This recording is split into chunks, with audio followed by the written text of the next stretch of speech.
علم اسلام کا اونچا کیا احمد رضا خان نے، علم اسلام کا اونچا کیا احمد رضا خان نے، متائے دیپ بہرا دیا احمد رضا خان نے، ملا جو دہر کو صفا کی نورانی فضاؤں سے، ملا جو دہر کو صفا کی نورانی فضاؤں سے، وہ درس عشق تازہ کر دیا احمد رضا خان نے۔ کہیں انگریز کے چاکر، کہیں گاندھی کے چیلے تھے، کہیں انگریز کے چاکر، کہیں گاندھی کے چیلے تھے، صدائے مصطفیٰ دی برملا احمد رضا خان۔ کہیں تھی رب کی گستاخیاں، کہیں توہین آقا کی، کہیں تھی رب کی گستاخیاں، کہیں توہین آقا کی، ادائے ادب کیا چرچا احمد رضا خان نے۔ کھرے کھوٹے کی جب پہچان مٹتی تھی زمانے سے، کھرے کھوٹے کی جب پہچان مٹتی تھی زمانے سے، دیا ملت کو پیمانہ بچا احمد رضا خان نے۔ لگایا جب نقب ایمان میں ملت فروشوں نے، لگایا جب نقب ایمان میں ملت فروشوں نے، پکڑ غداروں کو الٹا کیا احمد رضا خان نے۔ محاذ دین پہ پہرا دیا احمد رضا خان نے، علم اسلام کا اونچا کیا احمد رضا خان نے۔ فتاوی رضویہ، فتاوی رضویہ ان کی معرفت کا گلستان ہے، فتاوی رضویہ ان کی معرفت کا گلستان ہے، حقائق کو جہاں بھر میں بھر دیا احمد رضا خان نے۔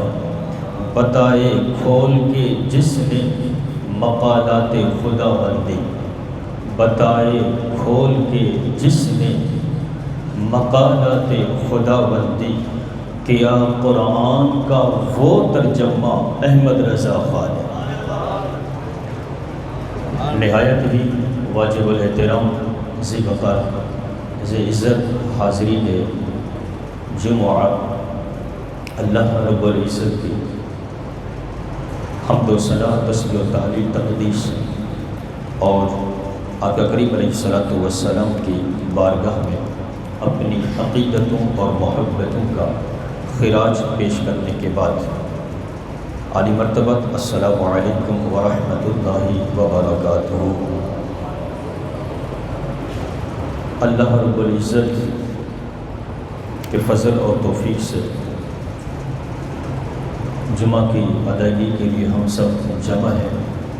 اللہ تعالی ہماری اس حاضری کو قبول فرمائے اور رب کریم میری زبان پر کلمۃ الحق جاری فرمائے، اور آج کا یہ درس سننے کے بعد اللہ ہمیں مسلک حق اہل سنت پر ہمیشہ ہمیشہ قائم و دائم فرمائے۔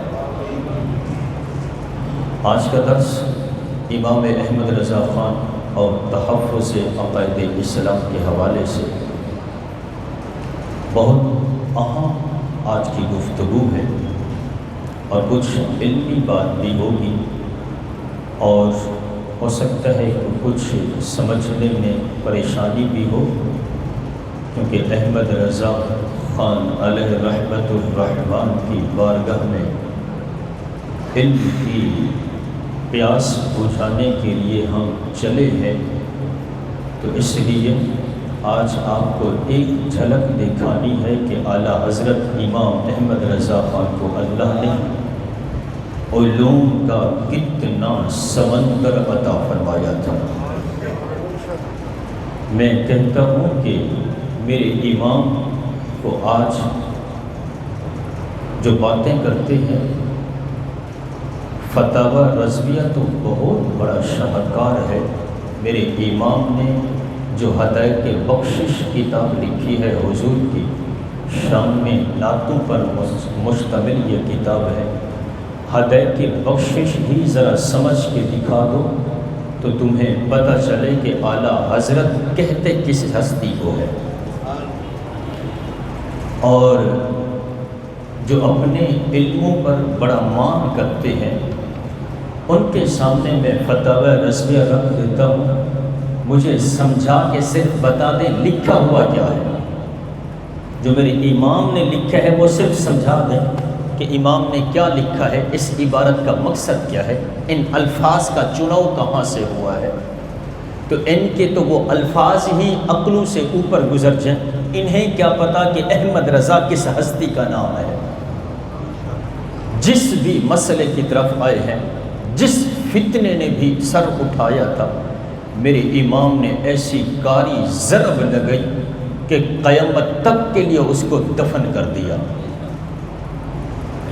وہ مسئلہ تقدیس ربوبیت کا ہو یا مسئلہ گستاخی رسول کا ہو، جس انداز سے بھی جس نے بھی لقب لگانے کی کوشش کی تھی، میرے امام نے ایسا، جس کو پنجابی میں کہتے ہیں نا کہ ایسی منجی ٹھوکی کہ انشاءاللہ قیامت تک ان کی نسلیں بھی وہ ان سوالوں کے اور جو میرے امام نے جوابات دیے ہیں اور پھر ان جوابوں پر جو ان کے جواب پر پھر سوال وارد کیے ہیں، یہ 103 عرصہ گزر چکا 100 سال کا، لیکن اس کے باوجود آج تک یہ جواب نہیں ملا، اور نہ قیامت تک میں یہ برملا کہہ رہا ہوں کوئی جواب دے سکتا ہے۔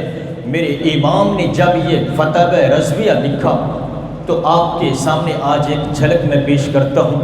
آج کی گفتگو کا جو موضوع ہے وہ ہے سماع موتا، کہ مرنے کے بعد قبر والا سنتا ہے یا نہیں سنتا۔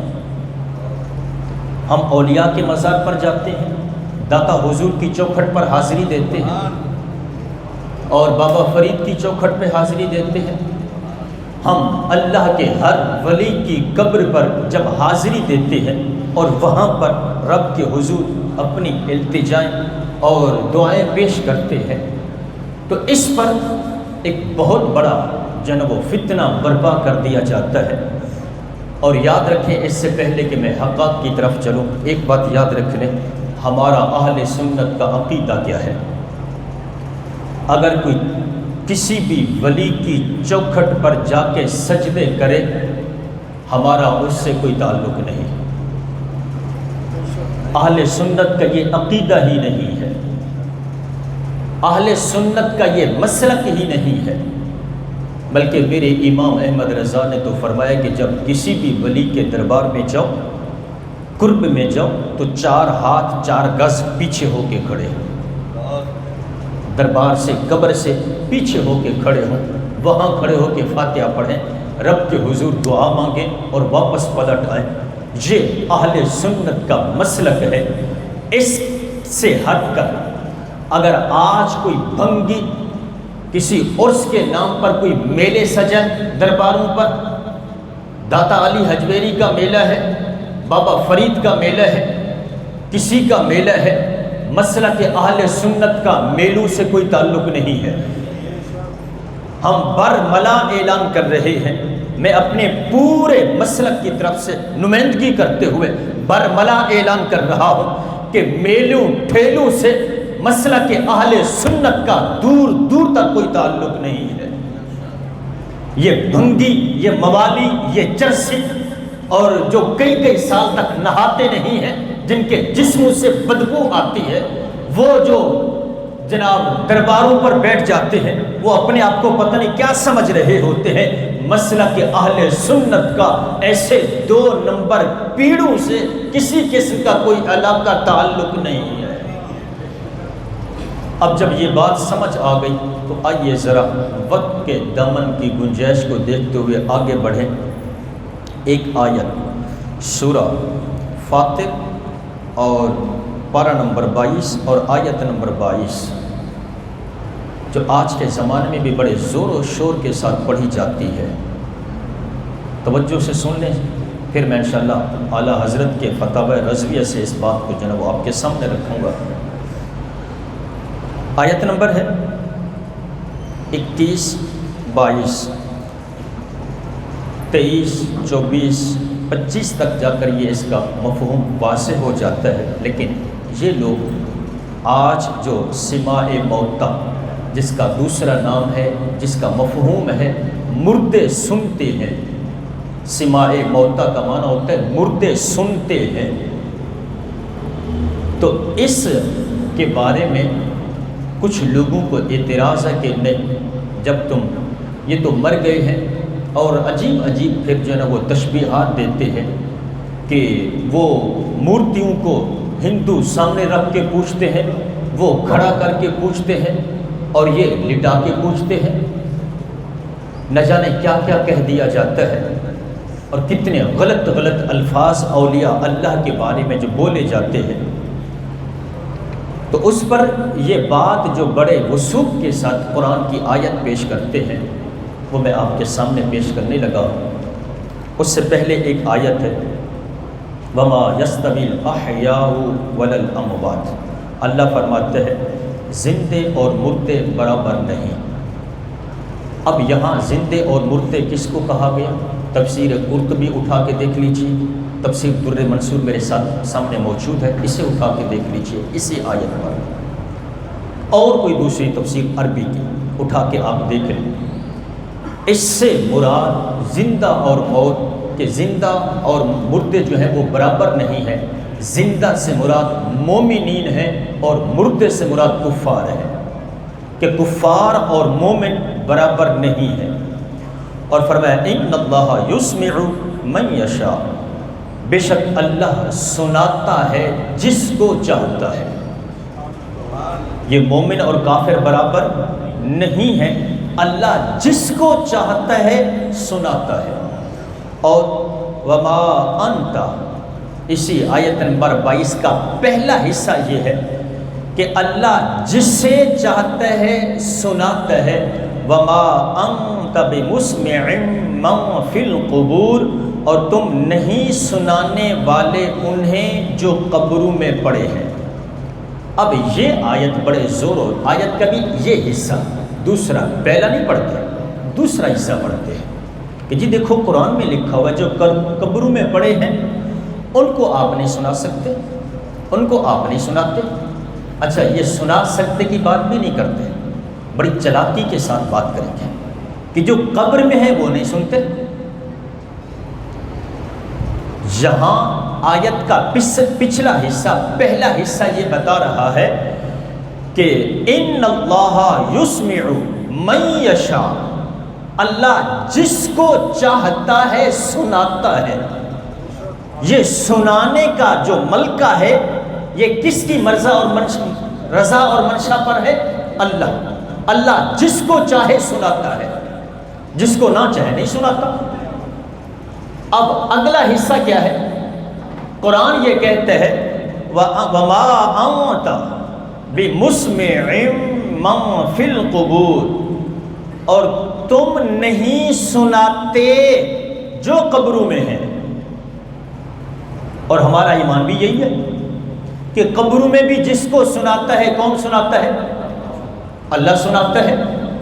لیکن یہاں کس قدر معنی بدل جاتا ہے، کیسے قرآن کے معنی میں تحریف کرتے ہیں، اور کیسے چالاکی سے معنی بدل کر کے لوگوں کا ایمان برباد کرتے ہیں۔ یہاں معنی یہ کرتے ہیں کہ تم جو ہے نا وہ قبر والوں کی آواز قبر والوں کو نہیں سناتے، سناتے کی بات ہی نہیں کرتے، کہتے ہیں جو قبر میں ہے وہ نہیں سنتے۔ لا حول ولا قوت الا باللہ العلی العظیم۔ کس قدر عیاری اور قرآن کے معنی میں انہوں نے جو ہے وہ چوری کی ہے اور قرآن کا معنی بدلا ہے۔ اسی لیے میں نے آج سے کچھ عرصہ پہلے کنز الایمان کے حوالے سے میں نے آپ کے سامنے تراجم کا ایک مقابلہ جو تقابل پیش کیا تھا، اور آپ سے گزارش کی تھی خدا را گھروں میں جب بھی ترجمہ پڑھیں تو دیکھ لیا کریں کہ ترجمہ میرے پاس کون سا ہے، اور جس ترجمے پہ کنز الایمان لکھا ہوا ہو بلا دھڑک اسے پڑھا کریں، اور اگر کنز الایمان نہیں ہے تو سوچا کریں کہ کہیں ایسا نہ ہو کہ ایمان بھی جاتا رہے۔ اب قرآن کا مطلب مفہوم یہ ہے کہ اللہ جس کو چاہتا ہے سناتا ہے، تم قبر والوں کو نہیں سنا سکتے۔ اب یہ قبر والے ہیں کون؟ یہ موتا جو قبر میں پڑے ہیں یہ کون ہے؟ قبر والے ہیں کون؟ آئیے ذرا فتاوی رضویہ، کل کے رضا ہے خنجر خون خار برق بار، آدھا سے کہہ دو کہ خیر منائے نہ شر کرے۔ اعلیٰ حضرت صرف نعت خوان یا نعت لکھنے والے ہی نہیں تھے، نعت لکھنے پہ ہے تو وہاں بھی قرآن و حدیث کا ترجمہ کیا ہے۔ اور پھر یہ کہنے دیجئے اور آپ سنیں گے اور اس بات کی تائید کریں گے کہ ملک سخن کی شاہی تم کو رضا مسلم، جس سمت آ گئے ہو سکے بٹھا دیے، جس مسئلے پر قلم اٹھایا میرے امام نے، بریلی کے غیرت مند امام نے درس دیا ہے۔ اور آج اس معاشرے میں اس وقت جس چیز کی ضرورت ہے وہ سنی کی بیداری ہے۔ اگر جاگ گیا سنی تو پھر ہر طاقت پر بھاری ہے۔ ہم لاوار سے نہیں ہیں، ہمیں پکڑ کے کہا جاتا ہے کدھر لکھا ہوا ہے۔ یہ ظالم سوال بھی ان سے کرتے ہیں جن بیچاروں کو جناب وہ دین کی خبر نہیں ہوتی، ان سے پوچھتے ہیں کدھر لکھا ہوا ہے۔ میں نے کہا دیکھنے کا اتنا ہی شوق ہے تو آؤ نا ہمارے پاس آؤ، اور اس کے پاس جاؤ جس نے رضا کے دسترخوان سے ٹکڑے کھائے ہیں، تمہیں بتائے کہ کہاں لکھا ہوا ہے۔ اور ذرا دیکھو کہاں لکھا ہوا ہے۔ اسی آیت کے تحت میرے امام نے 3 سوال وارد کیے ہیں اور اس کے 3 جواب دیے ہیں۔ فرماتے ہیں کہ یہ سوال کہ یہ آیت کہ من فی القبور، جو قبروں میں ہے وہ نہیں سنتے، اگر مردہ نہیں سنتا تو ذرا غور کرنا۔ امام نے کیا پہلا جواب یہ دیا کہ آیت کا صریح منطوق نفی اسماع سے ہے۔ اسماع کا معنی ہوتا ہے سنانا، اور قرآن بھی یہی بتا رہا ہے کہ تم نہیں سنا سکتے۔ تو اعلیٰ حضرت فرماتے ہیں صریح جو ہے وہ یہی ہے، اسماع ہے۔ نفی جو ہو رہی ہے کہ نہیں سنا سکتے یہ مراد ہے، نہ کہ نفی سماع مراد ہے کہ سن نہیں سکتے، یہ مراد نہیں ہے قرآن کی۔ قرآن کی مراد یہ ہے کہ تم سنا نہیں سکتے۔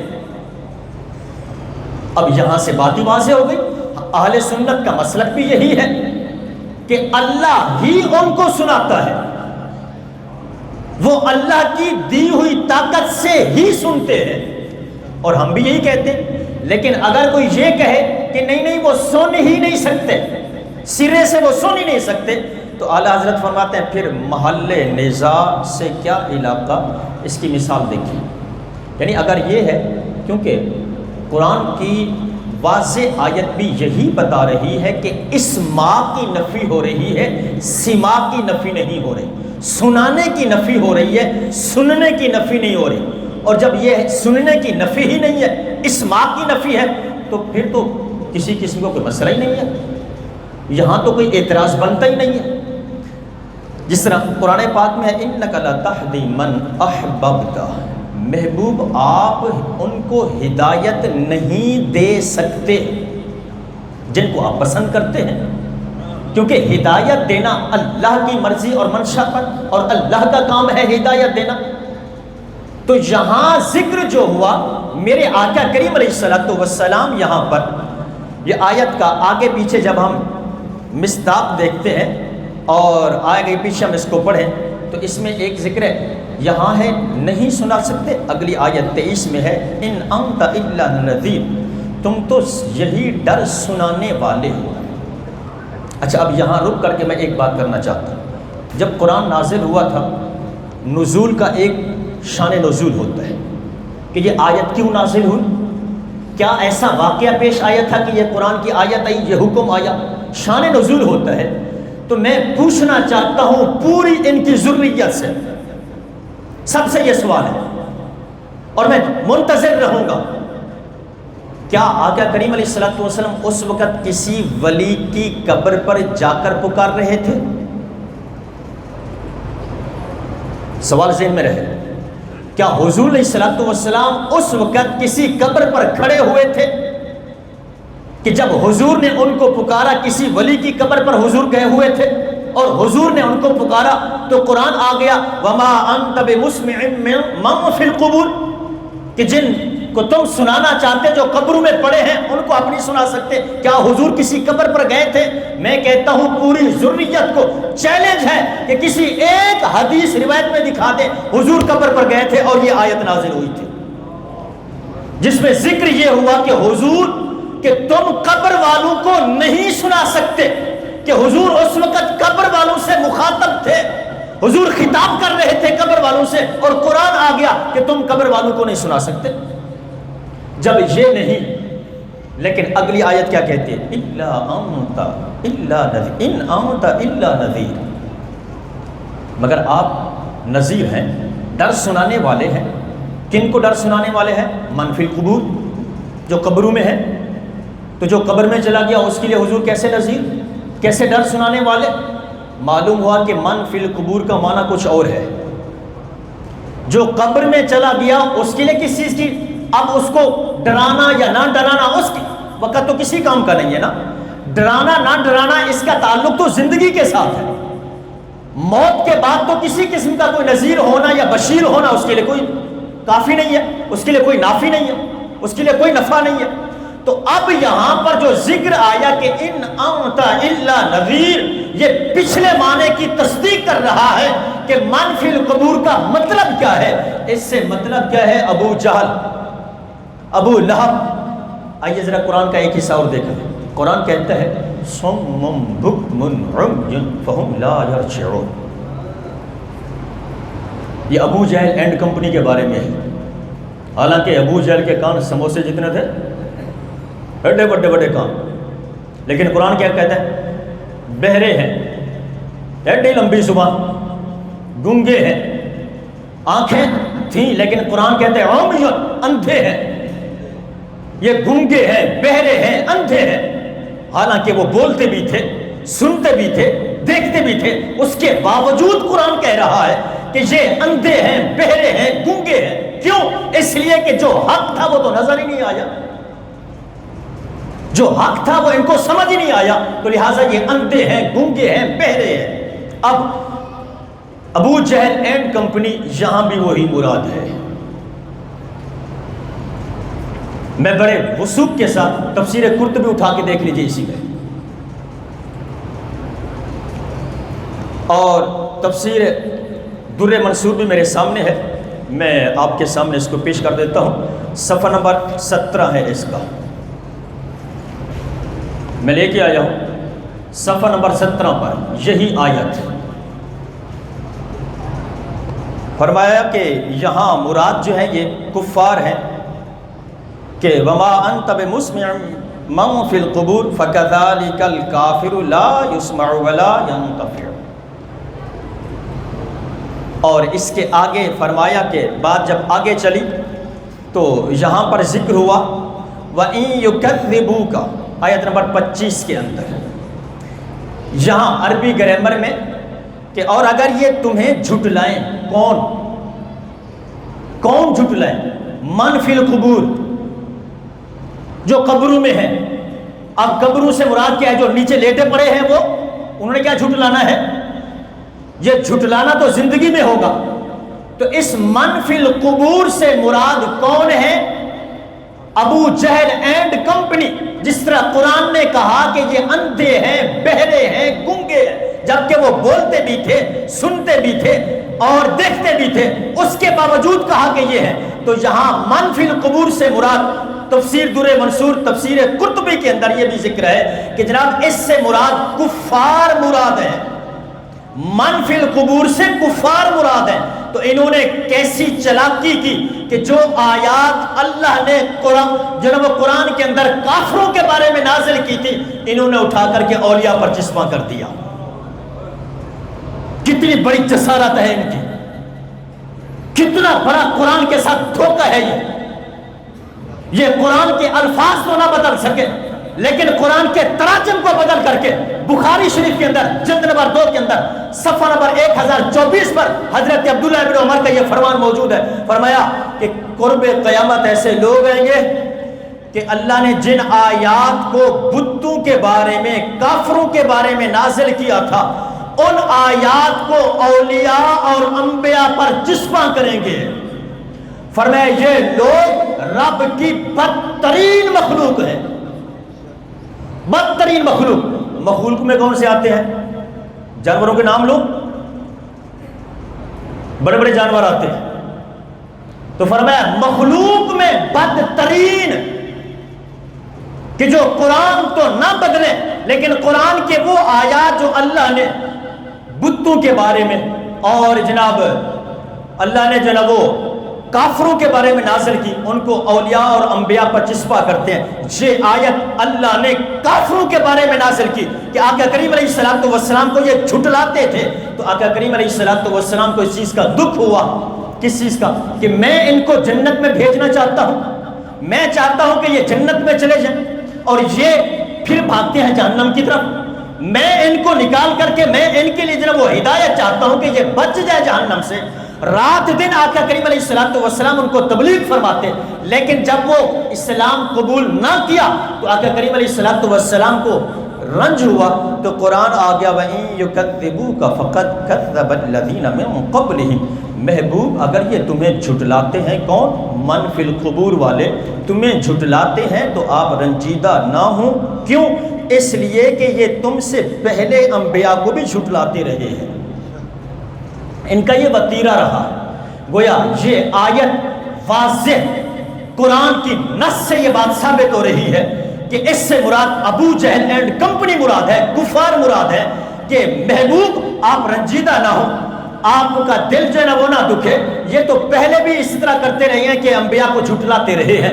اب یہاں قرآن کا ہی واضح مطلب سمجھ آ رہا ہے، لیکن انہوں نے کتنی بڑی جسارت کی کہ اٹھا کر کے اس کو اولیاء پر چسپاں کر دیا کہ دیکھیں جی قرآن میں لکھا ہوا ہے کہ آپ قبر والوں کو نہیں سنا سکتے. آج ہر ایک کی زبان پر یہ کلمہ ہوتا ہے. جو بھی جناب بات، ابھی دیکھو قرآن میں لکھا ہوا ہے کہ قبر والے نہیں سنتے، سنا بھی نہیں سکتے، یہ بھی معنی نہیں کرتے. قبر والے نہیں سنتے، قبر والے نہیں سنتے، تم وہاں جا کے کیا کرتے ہو؟ ذرا آؤ غور کرو. دوسرا جواب آپ نے، میرے امام نے دیا، دوسرا جواب دیا. فرمایا اگر نفی سما کہ نہیں سنتے یہ مراد، یہ مان لیا جائے تو سما قطعا بمعنی سمع قبول اور انتفاع ہے. کیا مطلب؟ کہ یہ نفع حاصل نہیں کر سکتے، ان پر اثر نہیں ہوتا سننے کا. سنتے ہیں لیکن اثر نہیں لیتے.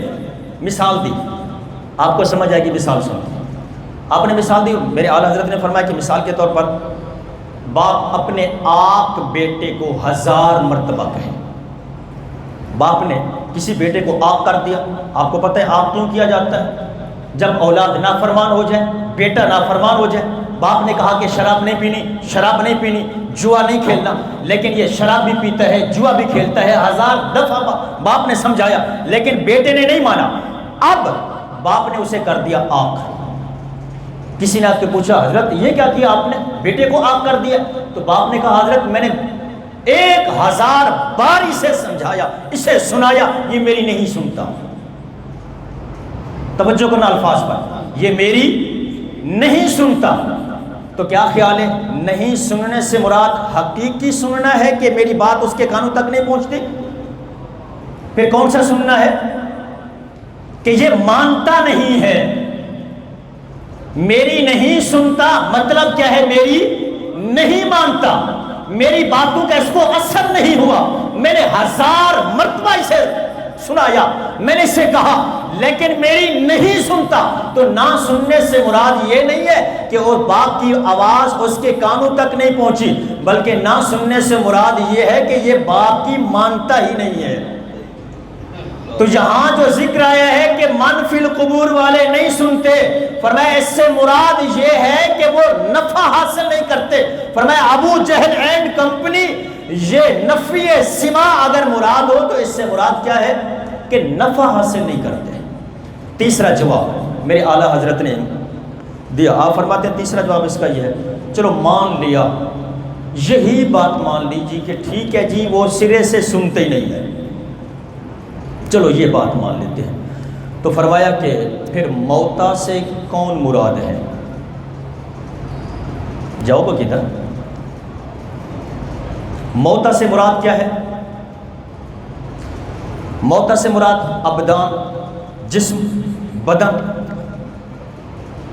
یا روح؟ روح تو مرتی نہیں ہے، بالکل یاد رکھیں یہ عقیدہ قرآن و سنت کا، روح نہیں مرتی، موت آتی ہے بدن کو آتی ہے، روح کو موت نہیں آتی۔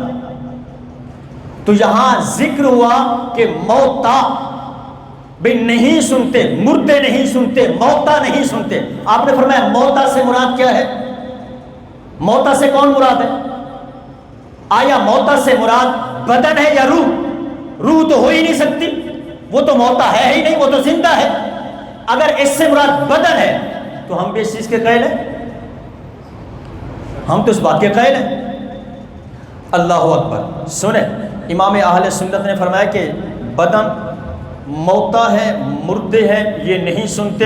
ہمارا مسلک یہی ہے اہل سنت کا کہ بدن نہیں سنتے، کون سنتی ہے؟ روح سنتی ہے۔ کون سنتی ہے؟ روح سنتی ہے، اور روح قرآن اور سنت کے مفاہیم سے یہ بات ثابت ہے کہ وہ زندہ رہتی ہے۔ میں آپ کے سامنے ابھی انشاءاللہ وہ مسائل رکھتا ہوں، دلیل آپ کے سامنے پیش کرتا ہوں۔ تو آپ فرماتے ہیں کہ اس بات سے بات سمجھ آ گئی۔ اچھا، یہ جب روح مردے کے جسم سے نکلتی ہے، جب روح جدا ہوئی تو اللہ کے قرب میں یہ پہنچے۔ اگر یہ سالے کی روح تھی، احادیث کے اندر آتا ہے اللہ فرماتا ہے اس کو جنت کی سیر کرواؤ۔ وہ گھر میں پڑا ہوا ہے، جسم گھر میں پڑا ہوا ہے، روح جنت کی سیریں کر رہی ہے۔ اگر وہ مردے کی ہے، اپنا مرنا والا جو ہے وہ گناہگار ہے، فاسق فاجر ہے، کافر ہے، اس کی روح کو جہنم کی سیر کرائی جاتی ہے۔ وہ جسم وہاں پڑا ہے، روح وہاں گھوم رہی ہے۔ اب جب اس کو غسل کفن دینے کا ٹائم آیا، روح فرشتے کے پاس پہنچا۔ یہ میں احادیث اگر ایک ایک حدیث یہاں پڑھوں نا، عربی بھی پڑھی اور یہ سارے یہاں موجود ہیں، تو وقت کے دامن میں اتنی گنجائش نہیں رہے گی۔ تو روح فرشتے کے ہاتھ میں ہوتی ہے اور وہ دیکھ رہی ہوتی ہے کہ اسے اس کے جسم کو غسل دیا جا رہا ہے، کفن دیا جا رہا ہے، اور لوگ اس کو لے کے چل رہے ہوتے ہیں۔ روح سب کچھ دیکھ رہی ہے، روح کو تو موت ہی نہیں ہے صاحب، اور مرا تو ہے وہ جسم، جسم نہیں سنتا۔ ہماری بات تو جسم کی ہے ہی نہیں۔ ہم یہ کہتے ہیں اولیاء اللہ کی روحیں جب بھی کوئی زائر داتا حضور کی بارگاہ میں پہنچتا ہے، یا بابا فرید کی بارگاہ میں پہنچتا ہے، یا حضرت اجمیری کی بارگاہ میں پہنچتا ہے، جب بھی کوئی زائر وہاں جا کر کے سلام پیش کرتا ہے، اللہ کے بندے کی روح اسے جواب دیتی ہے۔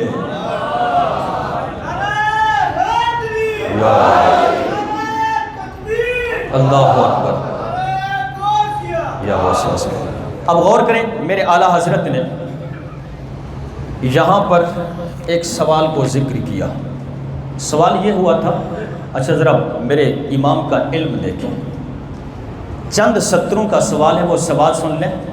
سوال یہ تھا کہ کسی نے سوال کیا کہ کیا فرماتے ہیں علماء دین اور مفتیان شرامتین اس بارے میں کہ ایک بزرگ کے مزار شریف پر واسطے زیارت کے گیا، اس وقت یہ کلمہ زبان سے نکلا کہ اے بزرگ برگزیدہ درگاہ کبریائی، یعنی اللہ کی بارگاہ میں اے پسندیدہ بندے، آپ اللہ تعالیٰ سے میرے واسطے دعا کیجئے کہ میری حاجت فلاں جو ہے وہ بر آوے، کیونکہ آپ بزرگ ہیں، باتو فعل رسول مقبول، واسطے اللہ کی حاجت بر آوے۔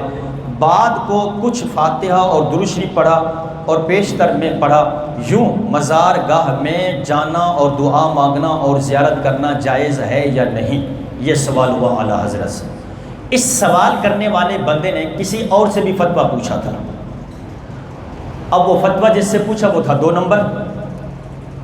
اس نے جو جواب لکھا اس کا لب لباب یہ ہے کہ یہ جانا ٹھیک نہیں ہے اور اس میں شرک ہے۔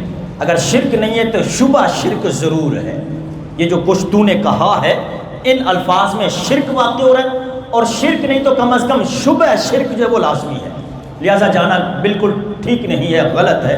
جب اس نے وہ جو فتویٰ چند سطروں پر جواب دیا تھا، بندے نے 2 لائنوں میں 3 لائنوں میں اپنا سوال کر دیا. آپ توجہ میری طرف رکھیں. یہ مسئلہ کیونکہ آج تھوڑا علمی ہے، میں نے پہلے کہا تھا تھوڑا سا آپ کو اگر توجہ ادھر ادھر ہوئی تو آپ کو سمجھ نہیں آئے گی کہ بات ہم جا کدھر رہے ہیں. بڑی اہم بات میں آپ کے سامنے آج عرض کر رہا ہوں. اگر آپ ایک بات بھی سمجھ گئے نا، آج کے بعد کوئی یہ نہیں کہہ سکے گا کہ وہاں کیوں جاتے ہیں. تو جب مفتی نے یہ فتویٰ دیا تو اس نے یہ چند لفظ جو کہے وہ میں سنا دیتا ہوں، اس کے بعد پھر میں اس پہ بات کرتا ہوں. اس نے کہا کہ مذکورہ صورت کو شرک اور ادنا درجہ شائبہ شرک قرار دیا، اور دلیل میں ایک نئے طور پر اصحاب قبور کے انکار سما بلکہ استحالہ و امتناع سے کام لیا. اس نے کہا کہ جی مردے سنتے ہی نہیں ہیں، محال ہے، یہ مردے کا سننا ہے ہی محال، یہ سن نہیں سکتا. اس پر اس نے قرآن کی آیت بھی پڑھ دی اور حدیث بھی لکھ دی اور کہا کہ اگر یہ مان لیا جائے کہ انہوں نے سنا، کیونکہ جب درمیان زائر اور مقبور کے حجب عدیدہ سمع و بصر حائل تو سماع اصوات اور بصارت صور محال. سارے لفظ ہی آپ کے ذہن کے اوپر سے مجھے پتہ ہے. میں نے اسی لیے کہا تھا کہ یہ بڑے بڑے جتنے بنتے ہوں میں ان کے میرے سامنے آ کے بیٹھ جائیں، میں صرف سامنے رکھ دیتا ہوں حضرت اس عبارت کا مجھے معنی سمجھا دیں، بس باقی بات ختم ہو گئی. میرے حضرت نے، میرے اعلیٰ حضرت نے جو لفظ لکھے ہیں لفظوں کا صرف معنی ہی سمجھا دیں کہ اس عبارت کا مقصد کیا ہے، باقی باتیں بات کی. میرے اعلیٰ حضرت فرماتے ہیں کہ اس بندے نے جو جواب لکھا، مفتی نے جواب لکھا تھا، اس نے جواب میں یہ لکھا کہ زائر زیارت کرنے والا جب قبر پر پہنچا تو وہ ولی ہے اندر قبر کے، اوپر ہے مٹی ہزاروں من، یہ کھڑا ہے باہر، بیچ میں ہے حجب عدیدہ، اتنے سارے پردے، اتنی مٹی کا وزن اور اتنا پردے. وہ بندہ کیسے اس نے سما اور بصر سنا، کیسے دیکھا، کیسے وہ اندر جو پڑا ہوا ہے اسے کیسے پتہ لگا اتنے پردوں میں کہ باہر کوئی آیا ہوا ہے، باہر کوئی بول رہا ہے، تو اس نے سن کیسے لیا، سمجھ کیسے لیا، دیکھ کیسے لیا. اگرچہ بعض اموات کو بوجہ قطع تعلق از مادہ زیادت ادراک بھی حاصل ہو، لیکن یہ مستلزم اس کو نہیں کہ بلا وجہ خاص جس کو انکشاف حال خارج از علم زائر و بحیث اختیار پروردگار عالم ہے، بر وقت دعا زائر کے وہ بزرگ اس کی دعا کو سن لیں. یہ کیسے کہاں لکھا ہو، یہ ممکن ہی نہیں ہے. چلو اگر مان بھی لیں، وہ آ گیا، اس نے سوال کر بھی لیا، تو یہ کدھر سے ہے کہ اس اندر بزرگ جو ہے اس کو معلوم ہو گیا کہ یہ مجھ سے دعا مانگ رہا ہے، اس نے دیکھ بھی لیا. کہتے یہ ہو ہی نہیں سکتا. جب زائر بلا حصول علم مرتکب سوال کا ہے تو گویا سائل نے اہل قبر کو سمیع بصیر علی الاطلاق جانا کہ یہ ہر وقت خود سے جانتے اور سنتے. اب میں علمی بحث میں نہیں جاتا، مجھے سمجھ آ رہی ہے کہ آپ کے سروں کے اوپر سے گزر رہا ہے سارا. اگر میں یہ الفاظ پڑھتا رہا تو وقت بھی نکل جائے گا اور آپ کو ایک ایک لفظ بھی مجھے سمجھانا پڑے گا. اس نے بہرحال یہ لب لباب میں بتاؤں کہ اس نے کہا کہ جناب یہ سارا قبر پر جانا، دعا کرنا، یہ سب کچھ کیا ہے، شرک ہے. اگر شرک نہیں تو شبہ شرک ضرور ہے، لہٰذا جانا جائز نہیں. بس بات کرنا. اس نے 3-4 لائنوں کے اندر اپنا جواب لکھا. میرے اعلیٰ حضرت نے جب اس کا جواب لکھا، اس کے جواب کا جواب لکھا، مفتی کے جواب کا جواب لکھا، 270 پیج لکھے، 270 صفحات. اور لکھا کیا ہے، فرمایا کہ یہ جو کچھ لکھ رہا ہوں یہ جلدی میں ہے، یہ جلدی میں اس کا جواب دے رہا ہوں، اور اگر تم نے میرے جواب پر جواب دینے کی پھر جرأت کی تو پھر ایک نہیں کئی کتابیں لکھوں گا. دل کے رضا ہے خنجر خونخوار برق بار، آدا سے کہہ دو خیر منائے نہ شر کرے. اللہ اکبر. ملک سخن کی شاہی تم کو رضا مسلم، جس سمت آ گئے ہو سکے بٹھا دیے ہیں۔ اب ایک 270 پیج لکھے، پھر اس جواب پر 35 سوال کیے اعلیٰ حضرت نے۔ اس مفتی کے 2 لائنوں کے جواب پر 35 سوال لکھے کہ ان سوالوں کا جواب دو، اور پھر اس مسئلے پر 60 احادیث پیش کی۔ پھر اس کے بعد ان کے بڑوں کے حوالوں سے پیش کیا کہ مردے سنتے ہیں۔ ہمارا وقت ہی بالکل چھوٹا سا ہوتا ہے، لمیٹڈ وقت ہوتا ہے، ورنہ تو جی کرتا ہے کہ آج اگر اس مسئلے کو چھیڑے، اور اگر واقعی میں صرف جو اعلیٰ حضرت نے یہاں لکھا ہے میں صرف وہ لفظ ہی آپ کو پڑھ کے سناتا رہوں تو عشاء میں یہی ہو جائے۔ تو اعلیٰ حضرت نے روح کے بارے میں جو کہا وہ ذرا سنیں۔ فرمایا تم تو کہتے ہو کہ سن نہیں سکتے، لیکن سنو ان کی بات کیا ہے۔ بعد الموت بقاء روح و صفات و افعال روح میں یہاں وہ حدیثیں مذکور ہوں جن سے ثابت ہو کہ روح فنا نہیں ہوتی، روح کو موت نہیں آتی، روح زندہ رہتی ہے۔ آپ نے 50 حوالے پیش کیے ہیں اور احادیث سے روحوں کے جو کام ہیں وہ 50۔ میں صرف یہی بات کر کے بات ختم کرتا ہوں۔ انشاءاللہ میں چاہوں گا کہ اس کی تشنگی کو میں پھر سے مکمل کروں۔ میں 50 کے 50 تو اس وقت نہیں بول سکتا کیونکہ وقت کے دامن میں گنجائش نہیں ہے، لیکن جتنے ہیں میں بولتا ہوں، ذرا سنیں۔ تم کہتے ہو سن نہیں سکتے، تمہاری بات تو صرف سننے کے، جی مزار پہ گئے ہیں وہ اندر والا تو کچھ نہیں کر سکتا، سن نہیں سکتے اندر والے۔ اور میں سنو یہ کیا کرتے ہیں۔ نمبر 1، بعد انتقال عقل اور ہوش با دستور قائم رہنا، یہ حدیث سے ثابت ہے۔ مرنے کے بعد مرنے والے کی عقل اور ہوش قائم رہتا ہے۔ اس کے بعد دوسرا، روح کا پس از مرگ آسمانوں پر جانا، روح جب نکلتی ہے تو آسمانوں پر جاتی ہے، یہ روح کا دوسرا کام۔ تیسرا کام، اپنے رب کے حضور سجدہ کرتی ہے۔ نیک بندے کی روح اللہ کی بارگاہ میں جا کے سجدہ ریز ہوتی ہے۔ نمبر 4، فرشتوں کو دیکھنا، فرشتوں سے اس کی دیکھنا، ان کی باتیں سننا۔ نمبر 6، ان سے باتیں کرنا۔ نمبر 7، اپنے منازل جنت کا پیش نظر رہنا۔ نمبر 8، نیک ہمسایوں سے نفع پانا۔ اگر کسی ولی کے قرب میں کسی بندے کو دفن کر دیا جائے تو اس ولی کی برکت سے اس مردے پر بھی اللہ کی رحمتوں کا نزول ہوتا ہے۔ تم کہتے ہو کہ سنتے نہیں ہیں، ذرا دیکھتے جاؤ کہ مرنے کے بعد یہ روحیں کیا کیا کرتی ہیں۔ اور اس کے بعد نمبر 9، بد ہمسایوں سے ایذا اٹھانا۔ اگر ہمسایہ بد ہو، قبر والا گناہگار ہو تو اس کی تکلیف سے اس کو بھی تکلیف ہوتی ہے۔ اور اس کے بعد فرمایا کہ ملائکہ کو ان کے پاس تحفے لانا، ملائکہ ان کے پاس تحفے لاتے ہیں۔ اس کے بعد نمبر 11، ان کی مزاج پرسی کو آنا، فرشتے ان کی مزاج پرسی کرنے آتے ہیں قبر کے اندر۔ نمبر 12، ان کا منتظر صدقات رہنا، مردے قبروں میں منتظر صدقات رہتے ہیں کہ ہمارا کوئی عزیز بھائی بہن ماں بھائی باپ کوئی ہمارے لیے دعا کرے، صدقہ کرے، یہ وہاں منتظر رہتے ہیں۔ تم کہتے ہو جانتے نہیں سنتے نہیں۔ نمبر 13، قبر کا ان سے بازبان فصیح باتیں کرنا، قبر بھی باتیں کرتی ہے مردے کے ساتھ۔ جب مردہ سنتا نہیں تو قبر کی باتیں کیسے ہیں؟ سنتے جاؤ ذرا غور سے۔ نمبر 14، ان کے منتہائے نظر تک وسیع ہو جانا۔ حدیث میں ہے کہ جب مردہ قبر میں جاتا ہے، اس کی اگر وہ نیک ہے تو اللہ کے کرم سے اس کی قبر تا حد نظر وسیع کر دی جاتی ہے، تو حد نظر۔ اور نظر یہاں سے اٹھے تو 1 سیکنڈ سے پہلے آسمان پر کتنا سفر ہے، تا حد نظر۔ اگر زمین پر دیکھا جائے، چلو اوپر نہیں زمین پر دیکھا جائے، کتنے مربع میل تک آپ کی جناب وہ جا رہی ہوتی ہے نظر، تو میلوں تک آپ کی نظر گئی جب سامنے کوئی رکاوٹ نہیں ہے۔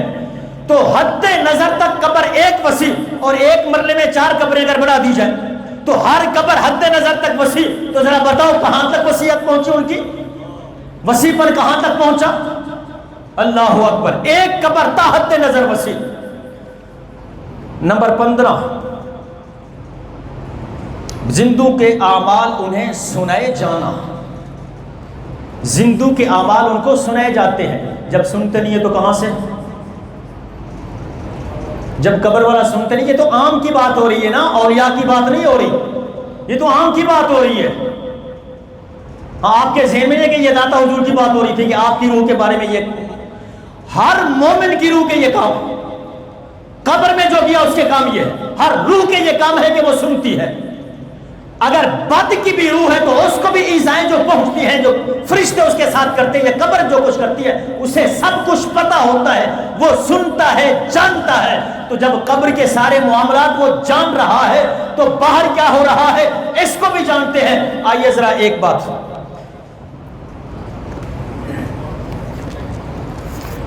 یار گھڑی کو تو پکڑ لو، آپ کی مہربانی ہوگی۔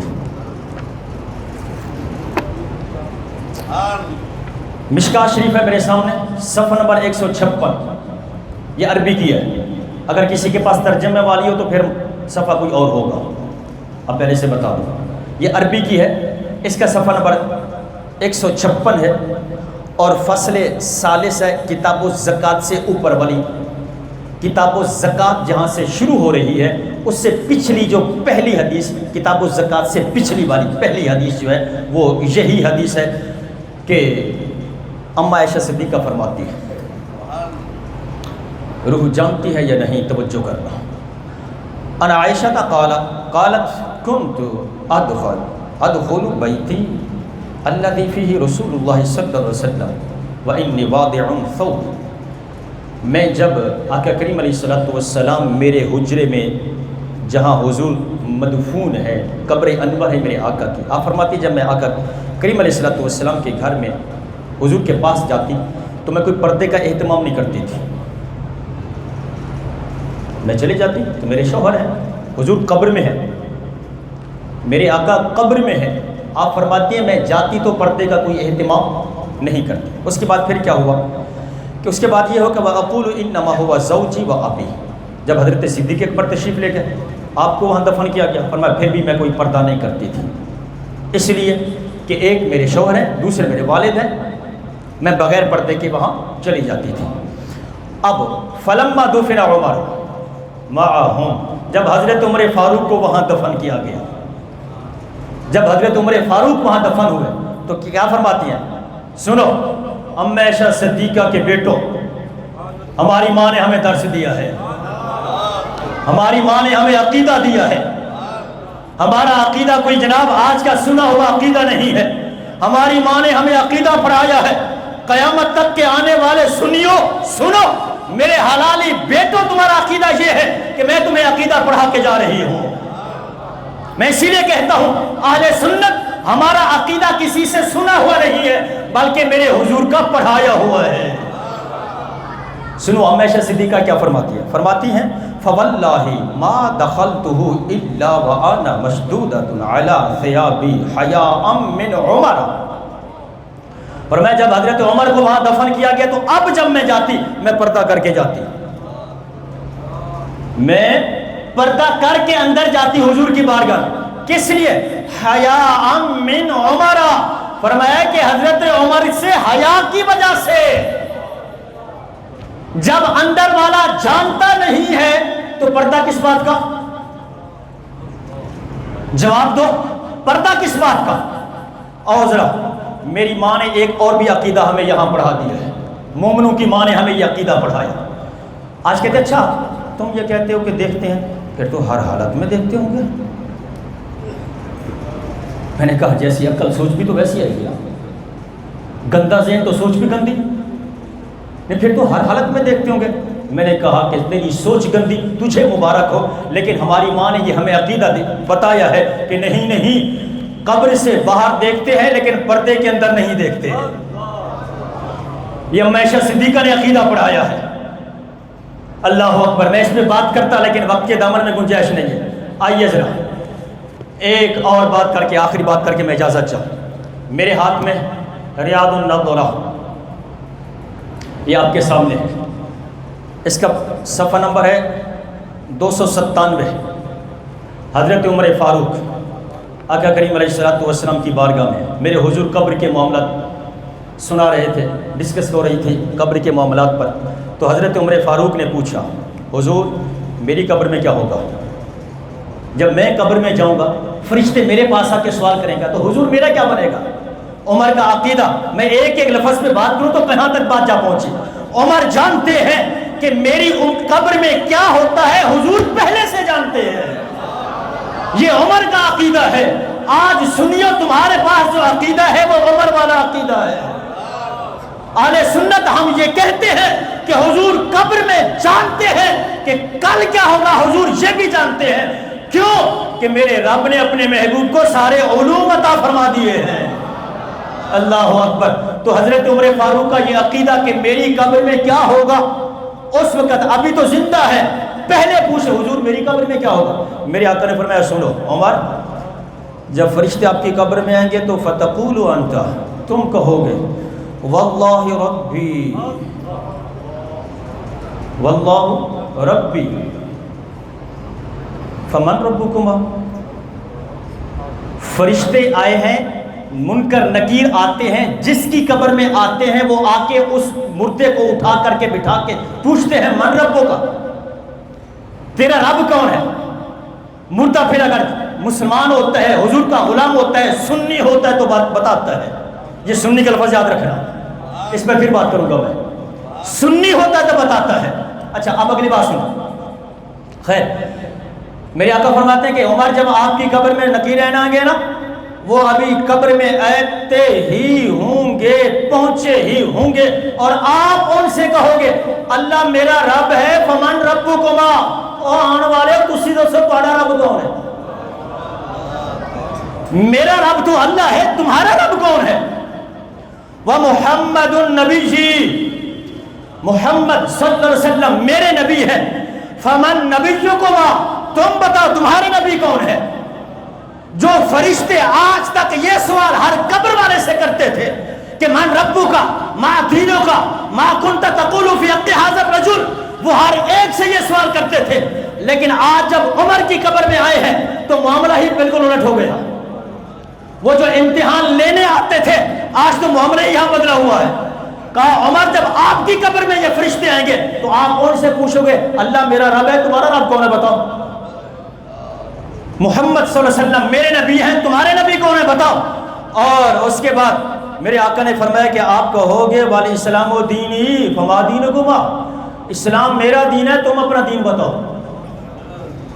تمہارا دین کیا ہے. اللہ اکبر. سنو ذرا ایمان تازہ ہو جائے گا. فیقولان، منکر نکیر کہیں گے یہ سب کچھ بعد میں ہونے والا تھا، میرے حضور پہلے بتا رہے ہیں. حضور پہلے بتا رہے ہیں عمر تیری قبر میں یہ ہوگا، تم یہ جواب کرو گے، سوال یہ ہوں گے. اللہ اکبر. فرشتے کیا کہیں گے؟ فیقولان، کہیں گے واجبا.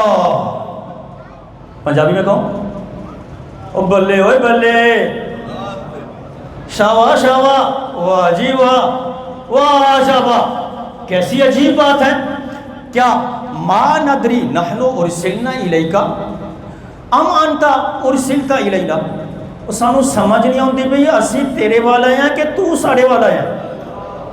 اسی امتحان لینا آیا یا اسی امتحان دینا آیا، سانو سمجھ نہیں آ رہی کہ ہمیں آپ کے پاس بھیجا گیا ہے، امتحان لینے کے لیے بھیجا گیا ہے، یا آپ کو ہم سے امتحان لینے کے لیے بھیجا گیا ہے. اللہ اکبر. یہ حضرت عمر فاروق کی روح کا عالم یہ ہے. آپ کہتے ہو سنتے نہیں ہیں، وقت کے دامن میں گنجائش نہیں ہے. وآخر دعوانا الحمدللہ رب العالمین.